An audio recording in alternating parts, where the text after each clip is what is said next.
মই যেইবাৰে মেডিকেল কলেজৰ এন্ট্ৰেন্স পৰীক্ষাৰ বিষয়ে দিল্লীৰ লগত আলোচনা কৰিছিলোঁ তেতিয়া মই দেখা পাইছিলোঁ যে মেডিকেলৰ এন্ট্ৰেন্স পৰীক্ষাসমূহ প্ৰাইভেট স্কুলত অনুষ্ঠিত হয় আৰু অসম চৰকাৰৰ লগত সম্পৰ্ক তেনেই কম থাকে।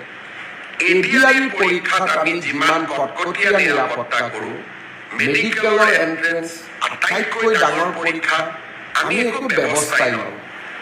এই বিষয়টোলৈ মই চিন্তা কৰি আছিলোঁ যে আমাৰ অধিকাৰ একো নাই নেকি।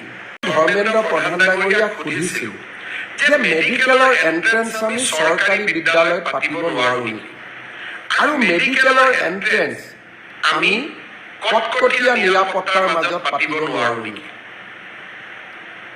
তেখেতে মোক উত্তৰ দিছিলে যে আপুনি যদি বিচাৰে আমি নিশ্চয় তেনে ব্যৱস্থাই কৰিম। আজি মই আপোনালোকক জনাব বিচাৰিছোঁ আমি ইতিমধ্যে ভাৰত চৰকাৰৰ লগত কথা পাতিছোঁ।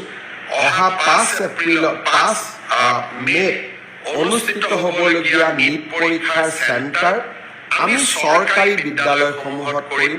জিলা উপায়ুক্ত আৰক্ষী অধীক্ষকসকলে কটকটীয়া নিৰাপত্তাৰ ব্যৱস্থা কৰিব যাতে মেধাৱী ছাত্ৰ ছাত্ৰীসকলে ন্যায় পায়। মেধাৰ এই বিকশিত যাত্ৰাই আৰু এটা নতুন শিখৰত আৰোহণ কৰক, সেয়ে মোৰ ইচ্ছা আছিল আৰু মই ভাবোঁ এইবাৰ মেডিকেল এন্ট্ৰেন্স পৰীক্ষাও আমি সুন্দৰকৈ পাৰ কৰাম যাতে কোনেও ক'তো অভিযোগ দিব সুবিধা নাপায়।